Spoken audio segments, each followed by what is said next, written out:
How to stay away from J&J and my family for good? Atoka yuko. Umeanza kuzembea kasini. How hard is it to keep tabs on a middle-aged woman? You know, that's one of the things that make you so attractive, Ronald. Alice, are you hitting on me? Loyalty is quite a rare quality to find nowadays. Make sure you keep a very close eye on Alice. I think she's developing cold feet. And people make very stupid mistakes when they are scared.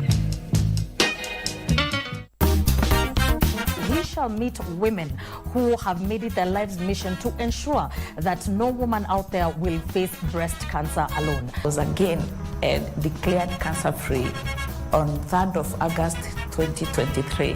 That changed my life a lot because then that was an indicator that I should just not live life as is. People are really suffering. What we want, let there be no delays with cancer patients whatsoever. Yeah. When they pay that SHA or whatever, let it be approved immediately. Why would a man think of running away from the wife who might only lose a breast? I mean, she's still alive. What is the breast? And on the part of nutrition, when you're on chemotherapy, the moment you stop eating, you will die. Go for mammogram if you are 35 years and above. If you are 35 years and below, go for ultrasound. Be screened. Be screened and be screened.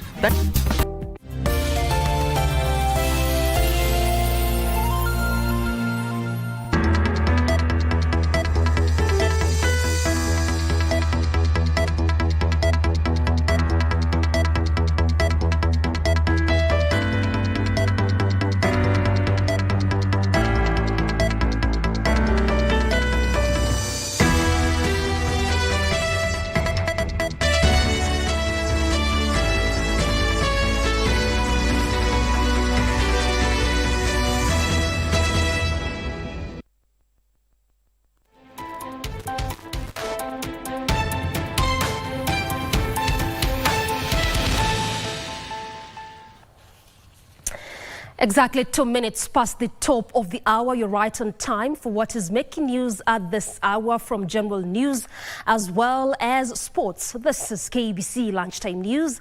I'm Doreen Arange. Lucy Mora is our sign language interpreter. And now, the National Assembly leader of the majority party, Junet Mohammed, has denied reports that he is angling for the Interior Cabinet Secretary position. There have been reports that the ODM party could land one more CS slot in President William Ruto's broad-based government, with Junet's name prominently featured. Junet has, however, denied that he is lobbying for the position.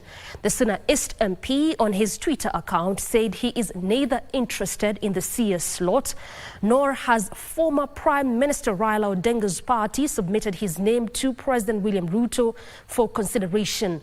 Last week, Parliament approved Interior CS Kithure Kindiki to succeed impeached Deputy President Rigathi Gachagua as the country's second in command, with the Interior CS portfolio expected to fall vacant should Kindiki assume office.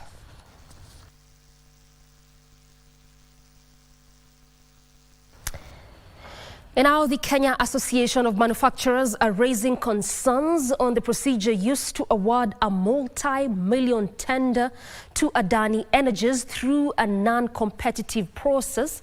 Appearing before the Senate Energy Committee, the Kenya Association of Manufacturers emphasized that while the project itself may have merit, Adani's involvement should be determined through a transparent and competitive bidding process. Committee members also questioned why energy costs in Kenya continue to rise, calling for sustainable solutions between government and the private sector. Is that what it is? Or is it that we're using dilapidated equipment? The technology is not yet there. I'm just trying to understand that because they say Kenya is leading in terms of geothermal production. Correct. So how could we be leading if we are venting too much of that steam in the atmosphere at night? I think that this committee has been successful, been able to push through, is now we dislodge the distribution of power from Kenya Power to Ketraco. so that it becomes an infrastructure that is tradable, where a private developer can come, develop a line. We need even more redundant supply lines, so that now you can even eventually choose which producer you want to consume from. This is the first step towards breaking the monopoly of Kenya Power. And this is now where Adani comes in, whether it's a good or a bad deal. It is maybe the step in the right direction, where we have several redundant transmission systems where you can choose, I want to consume from Central, I want to consume from a particular dam, I want to consume from a certain geothermal. The structure, the mechanics of working at it is clear, so that we get value for money. That is what is important, not the idea. The idea is very brilliant. How do you then go for value for money? You need to encourage competition, so that it is not one person coming in and saying, I have this for you. It may look good on paper because you don't know what somebody else is thinking. We say when one person has an idea, a million other people are thinking about it. Can we get it better? Can we have, then we benchmark ourselves. To some education matters now, parents are being encouraged to take time to explore the different career pathways to help guide their children in identifying the learning areas they should pursue. During a recent visit to the Gravity CBC Center, officials from the Ministry of Education, World Bank, Kenya National Examination Council, USAID, and Kenya Institute of Special Education, KISE, called for the development of education models that could be replicated across 47 counties, particularly in remote areas. Among the delegation were Duncan Arimi, CEO of Gravity CBC Center, Michael Njuguna, the center's manager, and Professor Milton Arimi from Moore University. They toured the center to learn about the impactful career pathways model, which emphasize practical experiential learning for students. We want to encourage parents who are able to bring their learners during this long holiday. We will be having activities, especially at our Rangata branch. We will be having an expo that will be running from 2nd of December to 7th of December. And we will give an opportunity for the learners and their parents to interact with all the learning areas in especially the junior school and the careers that emanate from those learning areas, so that they can be able to make an informed decision on the pathways that the learners should actually take. I hope the model that is being done in the lower level, and especially that is here today, we'll be able to adopt it at higher learning institutions, so that the candidates who come from here, they really will transform this country, because they will have the competencies, they will have the skills, and they will have the right values to change our country. Now, a family at Botori informal settlement in the outskirts of Kisii town is pleading for financial assistance to facilitate the treatment of their son, who is suffering from an intestinal complication that has made it difficult for him to pass stool. Kevin Okwara had undergone a surgical operation but was discharged before he could completely heal, owing to financial constraints. His family, who live in an informal settlement in Kisii, require 600,000 shillings for him to be readmitted in hospital to completely recuperate. To assist Kevin, send your contributions to M-Pesa number 0746 24 27 03. Na shida ya matumbo matumbo ilikuwa imeshikana, ndio nikafanyiwa operation. Sasa hii ndio niko hivi, sasa hii nimekaa huko for 5 months. Wakati kama ni chakula ni shida kitu, lakini sasa vile mnaniona hivi nilikuwa kibarua nipate kitu chioni afanye nini akule. Sasa mimi ndio nawasimamia, na niko na shida nyingine, sio hiyo peke yake, na niko na 4 mgonjwa mwingine tena alipata accident.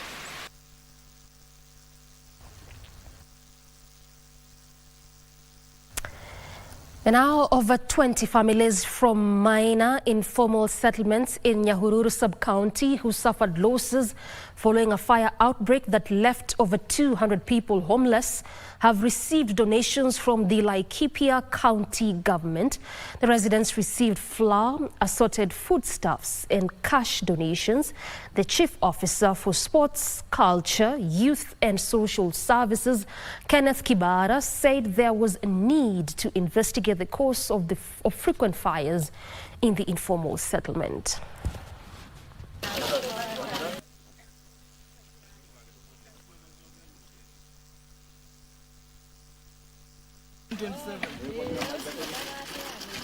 Na kama serikali ya kaunti tukaleta ile msaada ili kuwezesha hizi familia ziweze kuendelea na maisha yao. Kwa sasa ni kutoa pole zetu kwa wakazi ambao wamekuwa wameathiriwa na hii moto na kusema kwamba serikali itazidi kuzungumza na wao ili tuweze kujua yale ambayo tunafaa kuifanya vizuri waweze kuendeleza maisha yao ya baadaye. Stakeholders in the cottage industry in Kenya are calling on the government to eliminate trade barriers that are hampering the growth of the industry. Speaking during the Kenya Cottage Industry Expo held at a Nairobi hotel, the stakeholders also revealed there was a need to sensitize women entrepreneurs who form the bulk of the industry players on how to ensure their businesses remain afloat by adhering to industry regulations. This Kenya Cottage Industry Expo today has brought on board different regulators from the government of Kenya, that's the Kenya Revenue Authority. We have KILDI and we have private sector players like the Kenya National Chamber of Commerce and Industry and many other supporting partners who help the women entrepreneurs to become compliant but also to access market opportunity. What research has shown us is that 80% of the employed people in Kenya are actually employed by this particular sector. And so we feel that it's important to invest not only in supporting the businesses commercially, but also in ensuring that through regulation that they remain robust and are able to scale without having too many obstacles in the growth process. All right, time for me to now press pause on this live broadcast. We recoil with plenty more, including the latest in the sporting scene.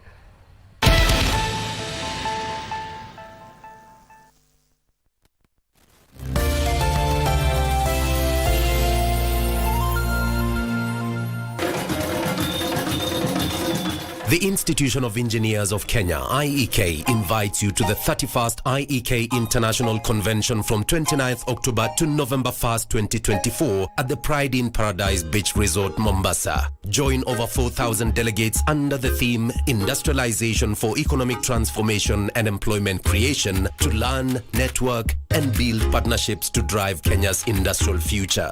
Register now at www.convention.iekenya.org.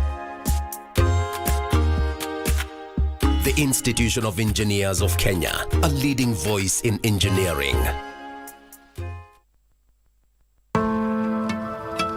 Are you a holder of unclaimed financial assets? All holders are notified to report and surrender unclaimed financial assets to the Unclaimed Financial Assets Authority, UFAA, on or before November 1st, 2024. It is now easier to report and surrender. Visit www.ufaa.go.ke and get started to beat the November 1st deadline. It's your turn. Report and surrender today. Please note that failure to report and surrender qualifying unclaimed financial assets attract penalties and sanctions in line with Section 33 of the UFA Act 2011. UFAA. Receive, safeguard, reunite. Kenya Forest Service welcomes you to the 2024 Inspector Cadets and Forester Trainees Passing Out Parade on Monday, 28th October 2024 from 7 a.m. at NYS Grounds, Gilgil. The guest of honor will be His Excellency Dr. William Samoei Ruto, President of the Republic of Kenya and Commander-in-Chief of the Defense Forces. Kenya Forest Service, trees for better lives. I can't live if living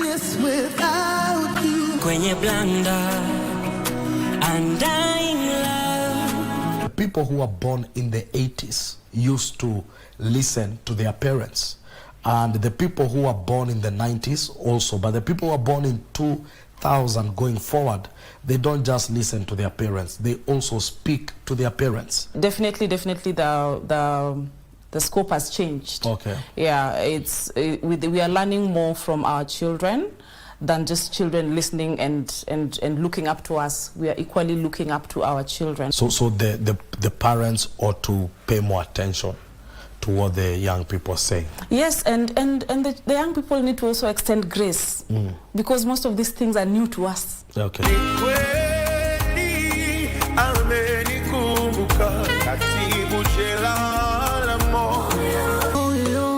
Mimi siwezi toka paka nzungumze na wewe. Sina haja kuongea na wewe. Naomba toke kwangu. Punguza jazba basi mpenzi. Wewe umjui yule. Usiniue please. Please don't go. No. Tangia lini tulikuwa baby mimi na wewe? Really? Mimi na wewe naona tulimaliza na kitambo kwanza. Bestie, twende zetu. Nini mbaya Hidaya? It's me, Zito, your man. Usiniharibie siku yangu leo. Una nini wewe Zito? Yangao kitu gani? Yangao kitu gani? Zito. Kama wahenga walivyonena, lisemwalo lipo na kama halipo basi laja. Na tukianza ni kuwa hawakukosea waliposema tunza mazingira, mazingira ya kutunze. Lakatusiyo, teknolojia lotarajia, kaka dada pornografia. Jinsia ya kiume imetelekezwa sana ukilinganisha na jinsia ya kike. Si vijana tumeachwa kunyoa alivyonyoa Momanyi na kumaliza ndevu. Je, hii ni ungwana? Na sisi na tumetelekezwa zaidi. Nampinga kwa kusema mtoto wa kiume hajatelekezwa. Kuna mashirika ambayo yamekuja pamoja kuweza kutusaidia jinsia zote. Kiswahili kitu.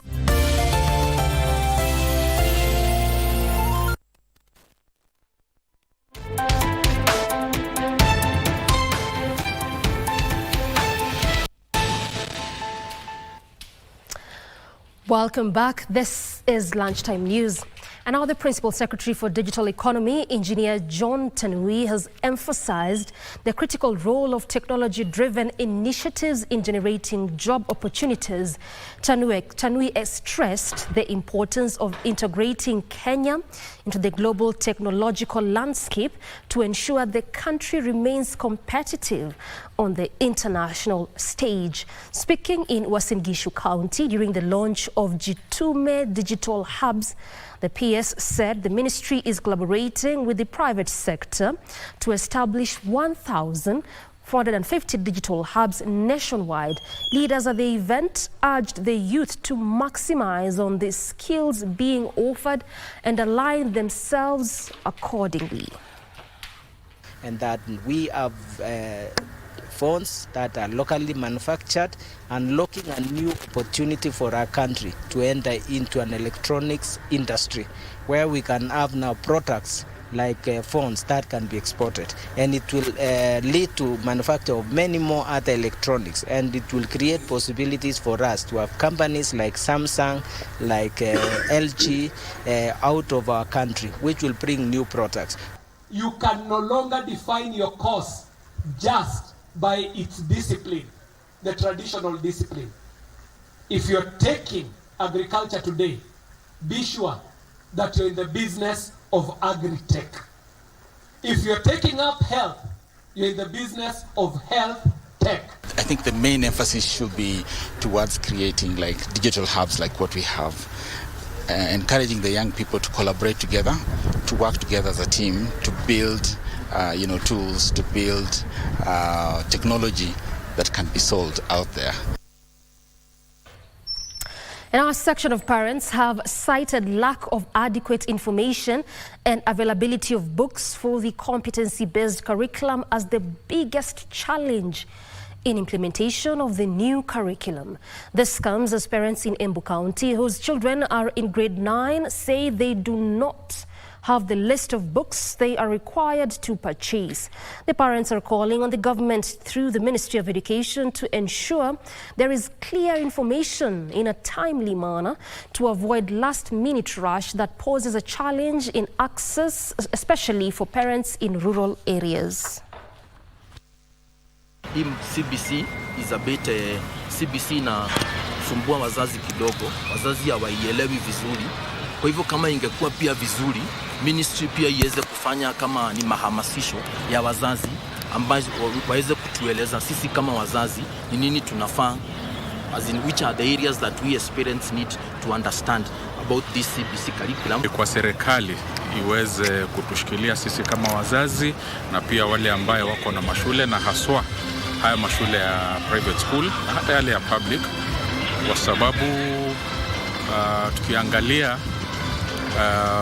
hii system mpya ambayo tunaita ya CBC, tukifika pale mwisho, darasa la mwisho ambapo saa hizi ndio imefika, unakuta kama wazazi tunakuta hatuna habari kamilifu.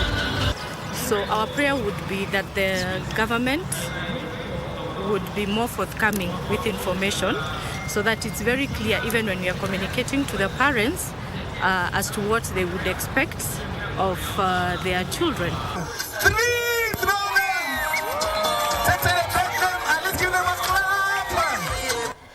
Away from that, Narok Governor Patrick Ole Ntutu has decried delay in disbursement of funds to county governments, saying it is crippling service delivery in the county. His sentiments were echoed by area residents who say lack of money in the country is also crippling their businesses because the buying power of most residents is continuing to decrease. Ole Ntutu made their sentiments at Serenani Gate at Masai Mara National Reserve, where he was commissioning a newly constructed Simba Bridge and other 4 water projects built by the county government. Those wards, particularly when the MCS are here, those ones that have not been finished, I want to guarantee you that I'm going to finish those projects. We are not going to start new projects until we finish the one that we have started. Hapa Narok West, nafikiri nyinyi mumeona daraja kubwa ambayo tumetumia zaidi ya milioni 35 kutengeneza hiyo. Hapa Ololo Ijero primary school tumeweka milioni 5 ya kudrill hiyo maji ili community hapa Mbuai na hapa eneo hii wanaweza tumia hii maji. Wakati wa mfuriko hatukuwa na mahali ya kupita, lakini tunashukuru Patrick Ole Ntutu ambaye amekuja kuona wananchi wa Talek na Wasikinani hapa Mara, ya kwamba ameona heri ni mtengenezee mahali ambayo watapita.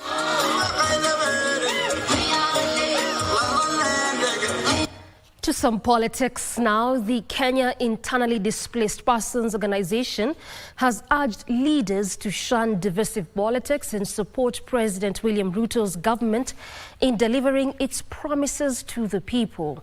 KIDPO's spokesman Peter Tena, who was in Nakuru, urged leaders to stop succession politics and focus on matters that are of national interest, such as reforming the agriculture sector and infrastructure development. Dimishiwa vizuri kabisa kupitia kwa katiba, IDP Resettlement Act na hata vipengee zote za kisheria zinazohusiana na mataifa yale mengine, hivi kwamba tuwe resettled as early as 10th January 2024 mwaka huu. Lakini kwa sababu ya ile taswira ya ule mkia wa Jubilee ambao uko bado unatawala katika serikali ya Kenya Kwanza, hatujaweza kuwa resettled. Kwa serikali ambayo iko mamlakani ya Kenya Kwanza tupate huduma. Sisi kile tunachohitaji ni huduma, hatuhitaji vyeo.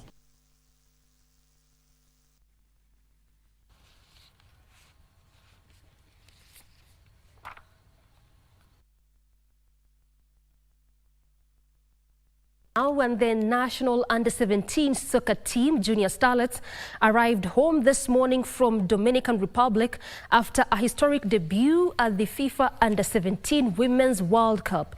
Striker Marion Serenge was ranked the 4th fastest player at the global showpiece.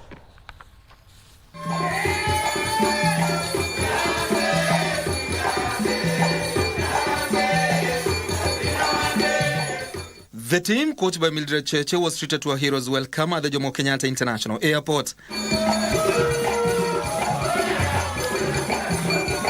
They registered a memorable achievement in the global football showpiece after beating Mexico 2-1 in their last Group C match.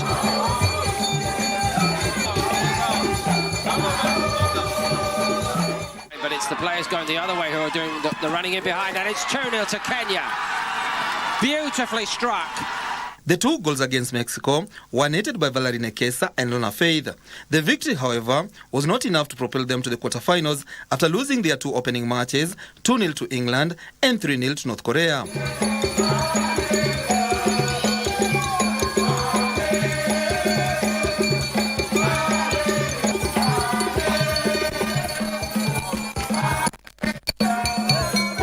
North Korea and England advanced to the quarterfinals from the group after registering 9 and 6 points respectively. Lovely turn, terrific finish. We also allowed our Junior Starlets there for making that historic debut. Moving on, the Kenya's captain Elizabeth Andiego bagged silver after losing her light heavyweight final bout on a split points to Morocco's Hasna Larti in the ongoing Africa Boxing Championship at the Stade des Matches in Kinshasa. Compatriot and debutant Clinton Masharia also bagged silver after falling to Morocco's Younes Bonded in the super heavyweight final. Elizabeth and Diego dominated the first and third rounds, but the performance was not enough to convince the judges. And Diego was appearing in her second final in the Africa Championships, the first time being 2022 in Maputo, where she lost to Morocco's celebrated boxer Khadija Mardi in the heavyweight final. En route to the final, Andiego defeated Joel Mari Mwika of the Democratic Republic of Congo in the semi-finals, while Hasna Lati qualified for the finals without throwing a punch. Coming to this Africa Championship, I was prepared, I was ready to come clinch the gold medal and to be the African champion. But I was so disappointment on the outcome of the bout. It really came shocking. I wondered how the judges saw the bout, because I did all my best. I was dominating most of the round. I don't know how it happened that I lost the fight. It still hurts. I don't know how to explain it. Newcomer Clinton Masharia gave his best at the international stage, but lost to Morocco's Younes Bonded in the super heavyweight final. Any other chance tukipatana tena tutatengeneza tena vile itakuwa. Na concerning my first international fight na kupata silver medal, hiyo ni achievement poa, cause si watu wengi wamejaribu na wamefika mahali nimefika, but ni bidii na kujiamini. This year's performance by the Kenyan boxers is an improvement from last year's Africa Championships, where all the 7 boxers who had qualified for the semi-finals lost in Yaoundé, Cameroon. And our world #1 Judd Trump booked his place in the semi-finals of the Northern Ireland Snooker Open tournament with a 5-1 win over Sean Murphy at the Waterfront Hall in Belfast. Trump continued his superb run of form to set up a last 4 encounter with Elliot Slesser after grinding his way into a 2-1 lead over Murphy. The reigning champion fired off bricks of 128 to 125 to secure a comfortable win. The 35-year-old will face Elliot Slesser, who also put in a strong display to defeat Louis Hathcourt 5-1 in Belfast. Slesser reached the last 4 of the Welsh Open in 2023 and was a semi-finalist in Belfast in 2017. Karen Wilson will face Pang Jingzhu of China in the other semi-final tie.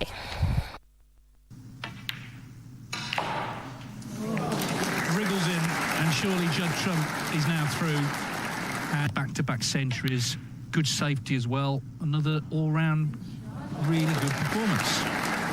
Someone as good as Murphy for as long as he has, he's not really played a part. You have to. All right, and that story now puts a cap on what we had lined up for you this Saturday afternoon. We appreciate you for making time for us. This has been KBC Lunchtime News. I'm Doreen Arange. Lucy Maura has been our sign language interpreter. Good afternoon.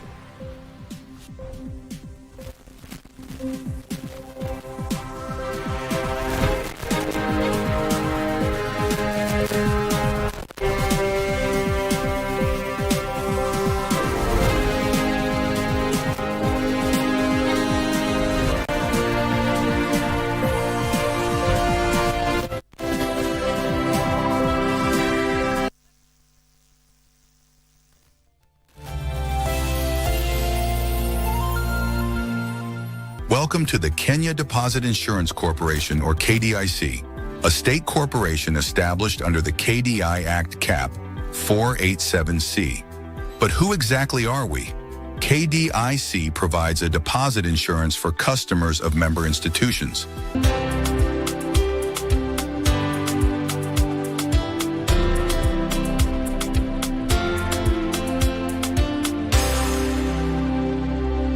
KDIC. Safer, stronger, together. Talk about Mpox and whether we should be worried. We have two clades, that is clade 1 and clade 2. And that clade 1 was mostly between animals and humans. And that is what has been driving outbreaks mostly within Central Africa.